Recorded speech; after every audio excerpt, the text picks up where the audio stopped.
up, guys? This is the Extra Point podcast with the College Football Experience. We are the College Football Experience. We are coming to you after a phenomenal semifinal games between Alabama Crimson Tide, Michigan Wolverines, Texas Longhorns, and the Washington Huskies. I am Gus, and this is Will. Man, Will, those were some great semifinal games, kind of like we were saying they were going to be. Did you enjoy watching them? That's a stupid Yeah, question, we but I got got to everything. ask I it. think we yeah, I think we had really good games. It was everything we kind of wanted, everything you can kind of ask for in those types of games, in those big in those big games in the year. We kind of talked about how there's probably a snoozer every once in a while, but both those games were really good, really competitive, and both of them really came down to the end. And I couldn't be more happy about it. That's kind of when they came up with this 14 playoffs. This is another example of what they wanted: two really Mhm. competitive games, and then two of the best teams go into the national championship. This is for sure. This was the ideal scenario, and I'm gonna go ahead and say it. This is kinda something this is what you and I were talking about. The committee 1,000,000% got it right. I mean, these were the best 4 teams. Well, I think Yeah. Georgia's they got beat by Bama. They probably could have been in there, but I don't know who I would Yes. replace them with. But yes, out of the Right. 5 teams who they were considering, these were the 4 best. For And sure. even though we're not really talking about that game today, I mean, look at the Orange Bowl. I know that's not the complete Florida State team, but they got drugged by 60. Yeah. So I know that wasn't their complete team. I know they had a ton of opt outs, but Still. it is what it is. It's still Bama, Michigan was an awesome game. I loved that game. It was so fun. And then the Washington, Texas game was kind of more what we thought, a little It was more. so much fun. Dude, the big time plays, the throw downfield, the explosive plays. I thought it was going to get into the 40s. It got close, Mm. but both games were really exciting, and both of them came down to the end. And that's really all we can ask for when we schedule these games so far in advance. Yep, yep. And before we start breaking down these games a little bit more in depth, we need y'all to subscribe. We need y'all to keep listening, and we really need y'all to keep sharing. So if y'all would keep doing that, you can find us on Instagram, you can find us on YouTube, TikTok at the College Football Experience. That would be great. Man, Rose Bowl, Michigan 27, Alabama 20 in overtime, man. This game was just up and down, up and down, up and down. Whenever I was watching this game, when we were going through the first half, I was like, we've seen this Alabama team before. We've seen them suck in the first half. But this is against Michigan. I think they're going to lose. And then they come out and they come out in the third quarter and they look like a completely different football team. I mean, this game was I feel like it was Alabama's season in a nutshell. Yeah. I can't believe I let that SEC championship game fool me with Alabama.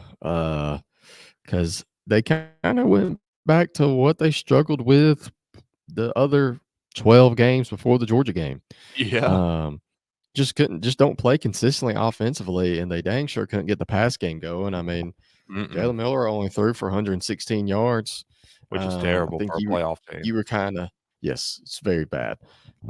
You were kind of saying it. They had an advantage on the edge, and they just I don't know what they saw on film or what Dude, the offense coordinator thought why he was being so conservative with it. especially in the first half. I mean, halfway through the first quarter, I was like, Alabama, they have such an advantage on the edge. Like you're getting clobbered straight up the middle throughout the first half. And I'm like, they're getting killed. And then like the 1 to 2 plays they had on the edge, I was in like, they have guys that can get out on the edge and can get yards. Like, why can't they see this? And I was hounding on it, I was hounding on it in the group chat. I was like, they have to get on the edge. And then the start of the 3rd quarter, what do? They start getting on the edge, and it opens everything up. So that was Yeah. super frustrating. But whenever You you know have to look at the Michigan game plan, they came with it in the first half. They really didn't blitz that much. They only blitzed 6 times. This is what I was just telling you. They only blitzed 6 times, but they got sacks on 5 of their 6 blitzes in the first half. I mean, just Yeah, dude, they insane control stuff. the line of scrimmage, man. They, who would have Mhm. thought Michigan would ever control the line of scrimmage against Alabama? Yeah, Um, they looked like the better team for 3 out of the 4 quarters. Dude, they for could sure. actually move the ball up and down the field, and then they would shoot themselves in the foot somehow, and it cost them to score points. I mean, Special teams, I yeah, and then I was, like, watching, Dave Portnoy's mhm. videos throughout the game, and They were he so kinda made funny. it like I don't normally agree with him on some things because he's so pro Michigan, but, like, he was like, "We should be beating these guys by, like, 3 scores, but we Yep, just keep killing ourselves." And I thought he was pretty spot on the first half. I thought they should have been winning by a lot more, but they kept yep. letting Alabama hang in there, and you Mhm. really don't wanna do that, and I thought at the end of the 3rd, I thought Alabama was gonna win the game, and, Same, same. I mean, I was like, "God, here we go again. Nick Saban's gonna win this one and go to the national championship and win another one," Yep, but yep, Michigan he's gonna held sneak on. by. JJ had that huge drive in the 4th quarter that went down and tied the game. Dude, That Michigan's was offensive insane. play calling was so much better than Alabama's. Dude, the Sharon play Moore is him. scheming dude, the play scheming, the designs, how they set up they get guys open with their rub routes, Mhm. with running off the safeties, man. Michigan's game plan was really good, was really impressed with their offense. Uh, man, really impressed with them overall. They definitely I was wrong about this game. I thought Bama would come in and kind of bully him a little bit, but I think I just let that one game against Georgia fool me because they Yeah. went back being the Bama they were all year. Yeah, yeah, that's and then that's something that you gotta look at when you're in these playoff games. What about Blake Corum, man? He has scored every game of the season, and with how his 2022 season ended, I kinda like to see that from him. I mean, just a super good story for him to be able to bounce back this year, but I don't think JJ McCarthy played good the whole game. He just had 1 or 2 good throws, I think. But, I mean, He he kept them in the game. He didn't yeah, he tried to yeah, lose them. He tried to set up Alabama at the first, and he settled yeah, down, yeah, and then it was like, "Just don't lose us the game." I think that's yeah, kinda yeah. keep us That's in it, don't lose it for us, and we can help you mhm. with the rest of the way. Because, dude, his offense coordinator helped him out with some easy throws, It and some of it his was great. guys did the rest of the work for him. But, I Mhm. mean, I he mean, finished with 221 yards and 3 touchdowns. yeah, but, I mean, I think 2 of those 3 touchdowns were, like, screens out of the backfield, like, where they go and you have the running back in the flat or you have a wide receiver in the flat, and you just ding, ding. So, Dude, the 4th and 3 play call they had, the I think it balls was on their Jim last Harbaugh. drive, dude. Their Yes. last drive. That was a heck of a play call. They did that earlier in the game, and it was the Mhm. exact same thing, dude. Yep.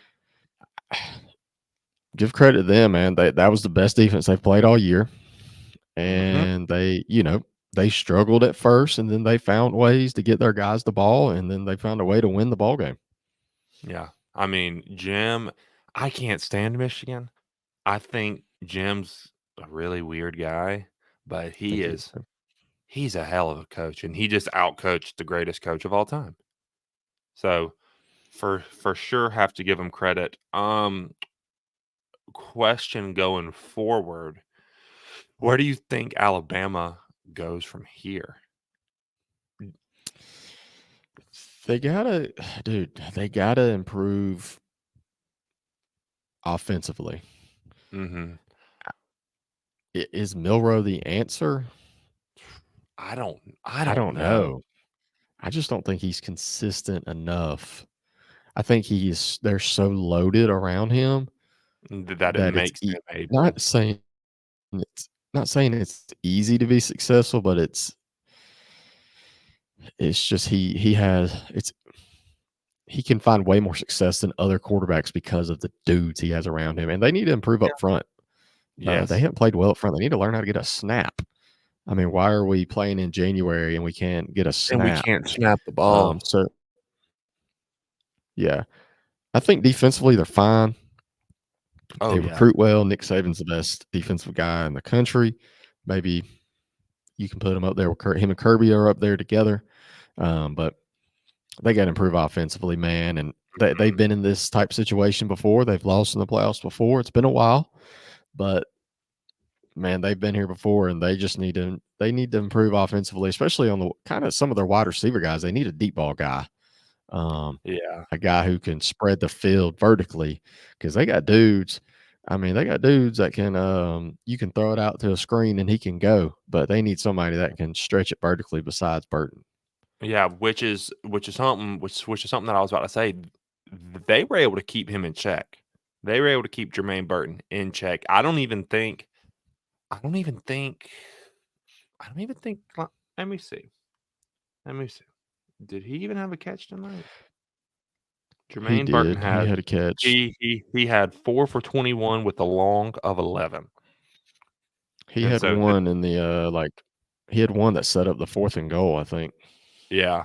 Yeah. I mean, so He hit him on a w little hitch route yeah, and so you're Alabama, and you've been taking deep shots, and you've been hitting them all year long, and you have 1 pass that goes for 29 yards. That's your longest passing play. I mean, which that's that was one of the things we said was if they can hit on the deep balls, they can win, but if they don't, they're gonna be yeah, in trouble. struggle, And they didn't, and and they were they in trouble struggle. when they couldn't go downfield. Yeah. Yeah, they for sure struggled. I think I don't know if they'll do it, but I'm not convinced from his first season that Tommy Rees is the guy. I don't I'm not know, convinced either. but it also isn't for me to say because I don't know the ins and outs of the working. It's just me taking like an outward look. But I mean, for them going forward with them getting who some think is truly the number one quarterback in the class of 2024, Julian Zayin. I mean, he's their quarterback of the future. Does See, he fit what Tommy wants to do? I think Milrow doesn't fit what Tommy wants to do. They just don't fit each other.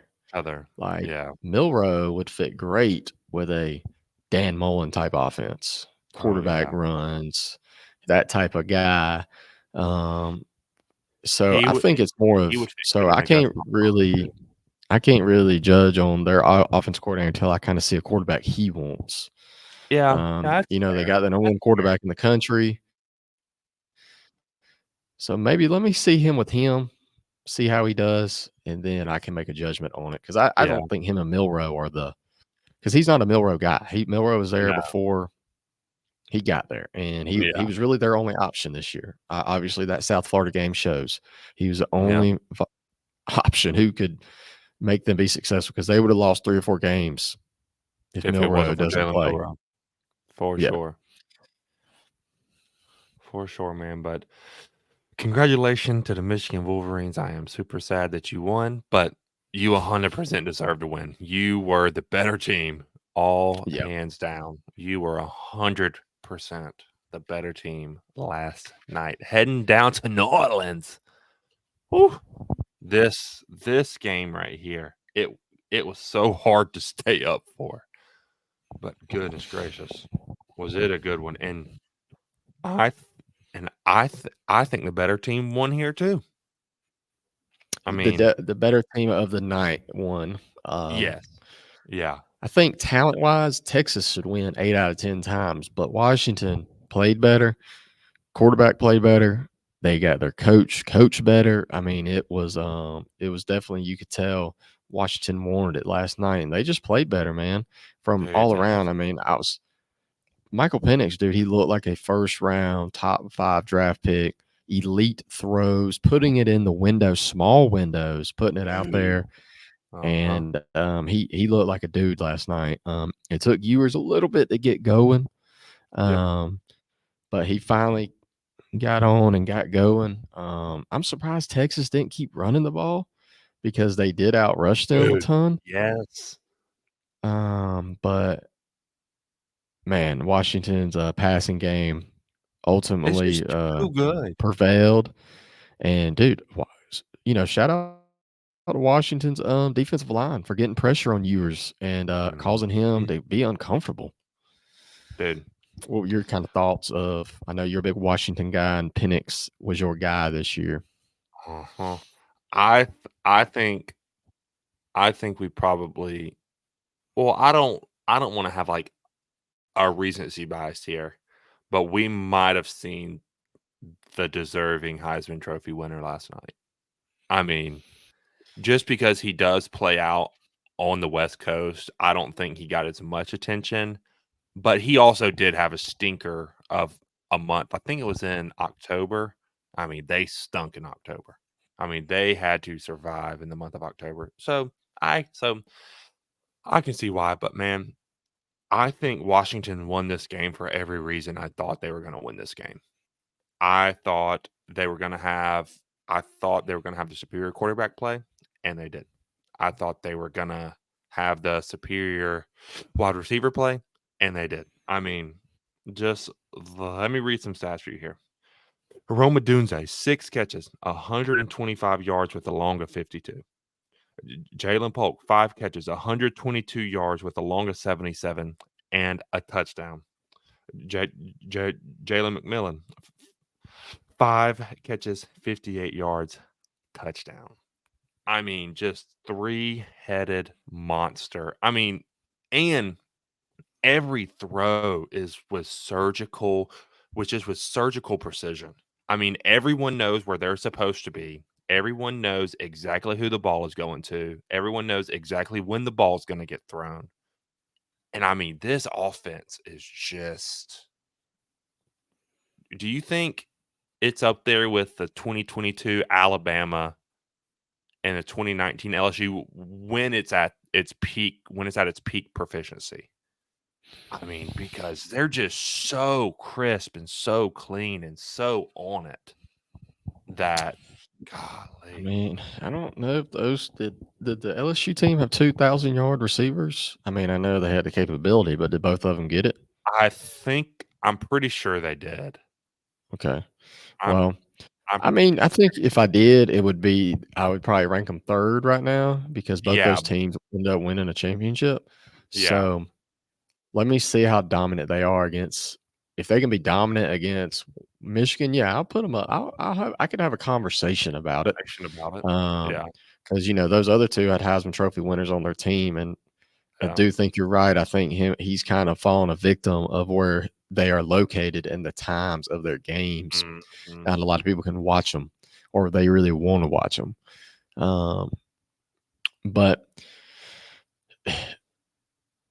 he definitely proved me wrong. I didn't think he was going to get it done in this game. I thought Texas defensive line was going to make more plays. I thought they were going to get more Dude, pressure on him and cause him to be uncomfortable, but they just didn't really get to him. And Quinn just took a little bit to get going, and he just didn't make any big time plays plays, yeah. that I wanted it, that I needed him to make for them to win this game. Mhm. Um, And dude, Sark was just kind of disappointing in this game. He just couldn't get his rhythm or something or get going. I mean, they had a pretty good little 2 minutes stint in the fourth quarter where they kind of scored Yeah, late and then they got the ball back and almost went and scored the game winner. Um, but I don't know for sure, but I think Quinn Ewers got hurt in this game. I think he got a concussion and he really. didn't want to come out. Dude, Uh-huh, he hit his head on the turf really hard and it bounced twice. And then he like went to uh-huh. grab his head and then he got back up and they checked him out and they cleared him. But I'm telling you, dude, I think he was his bell was rung. Uh-huh. He was a little loopy, I think, Uh-huh. after that hit. Um Texas is I think it was their left tackle. He got a little banged up too. But kind of getting back to what you were talking about, Texas defensive line, 0 sacks, 1 tackle for loss. I mean, with all of that talent, they should have more production than that. They should have more production than that. But that also is a super big kudos to the Washington offensive line. As I said, they have guys. Like they are a good offensive line. And whenever you were able to watch Penix, he was able to shift in the pocket. He was able to step up in the pocket. He was able to roll out. He was able to get that ball out quick and on time.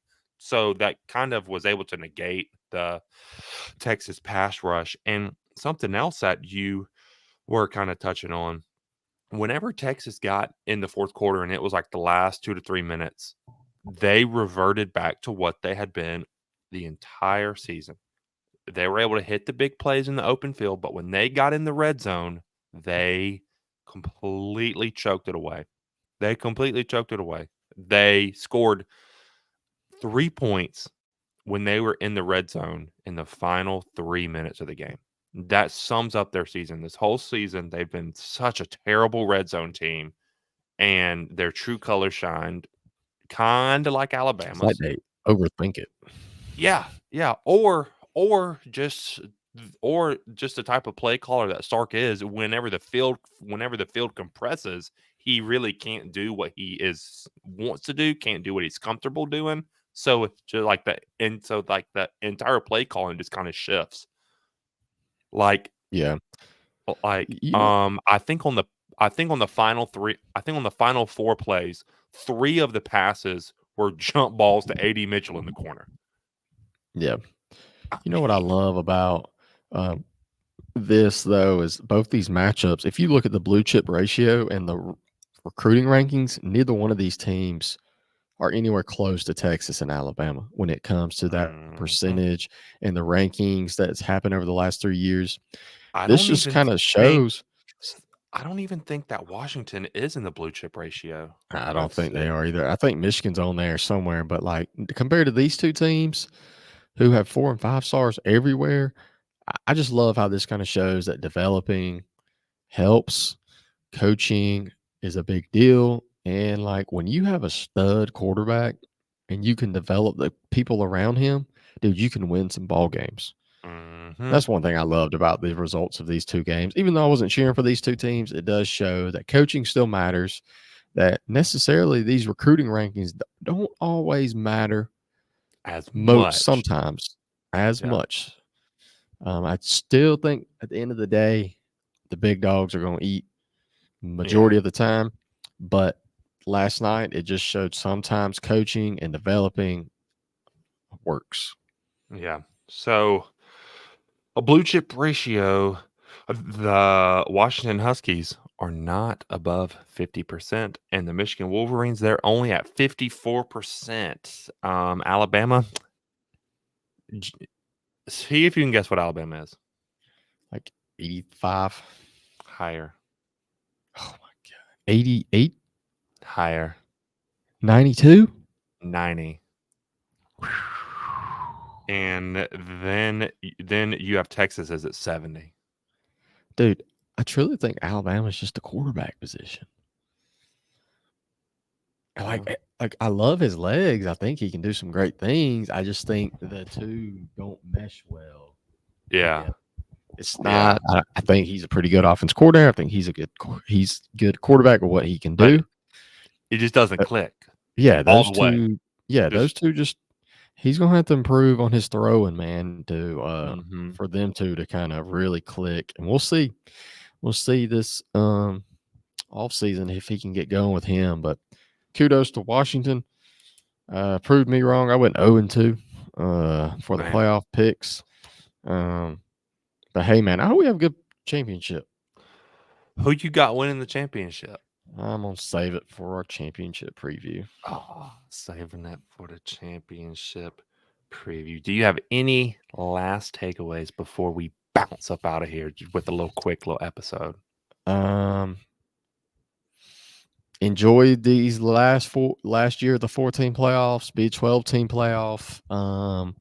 We have some interesting comments on how college football needs to change.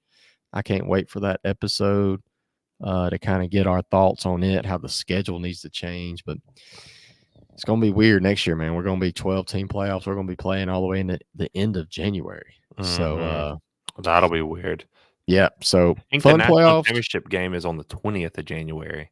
That's Yep. weird. It's That's going to weird. be, yep. It's going to be weird. I'm just kind of trying to look forward to it, trying to be excited for it. Don't necessarily agree with 12. I don't think you do either.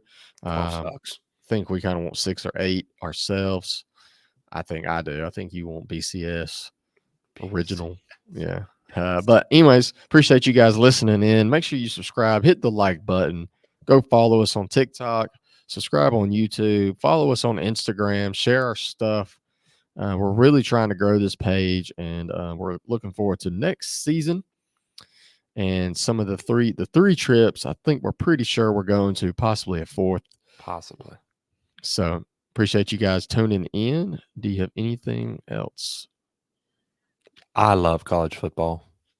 I do too, man. I do too. Yesterday was fun, man. I hate that they were like, I wish they would. I know you can't compete with the NFL, but you got to move those games either to the 30th. Saturday. Yeah, put them on Saturday, man, Put where 'em on Saturday. everybody can watch them. Everybody. I think every college football game should always be played on Saturday. That is my Yep. hot take, and that is what we're going to leave y'all with. Yep. And we shouldn't be playing at no later than 7:30. All right. Well, I will talk to you later, man. See y'all.